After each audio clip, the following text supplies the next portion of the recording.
Malaysia সড়ক দুর্ঘটনায় ৩ বাংলাদেশি নিহত হয়েছেন। এই ঘটনায় আরও কয়েকজন আহত হয়েছেন।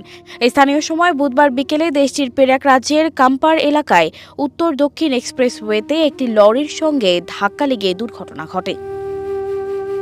সেখানকার পুলিশ প্রধান নাজরি দাউদ জানান, চালকসহ ৮ জন বহনকারী গাড়িটি ক্যামেরুন হাইল্যান্ড থেকে কুয়ালালামপুরের দিকে যাচ্ছিল। চলন্ত গাড়ির টায়ার ফেটে গেলে চালক নিয়ন্ত্রণ হারায়। এ সময় গাড়িটি লরির সঙ্গে ধাক্কা দিলে দুমড়ে মুচড়ে যায়। পুলিশ প্রধান বলেন, দুর্ঘটনায় ঘটনাস্থলেই ৩ জন বাংলাদেশি প্রাণ হারায়। নিহতরা হলেন আবদুল্লাহ মোহাম্মদ, আলী আসকার ও মোহাম্মদ সোহেল মিয়া।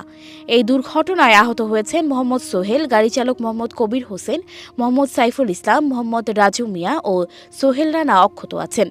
আহত যাত্রীদেরকে চিকিৎসার জন্য হাসপাতালে পাঠানো হয়েছে। দেশটির রাষ্ট্রীয় গণমাধ্যম বার্নামা জানিয়েছে, দুর্ঘটনার শিকার হওয়া ৭ জন বাংলাদেশি মালয়েশিয়ার ক্যামেরুন হাইল্যান্ড এলাকার বাগানের শ্রমিক ছিলেন। সানজিদা রহমান, প্রবাস খবর।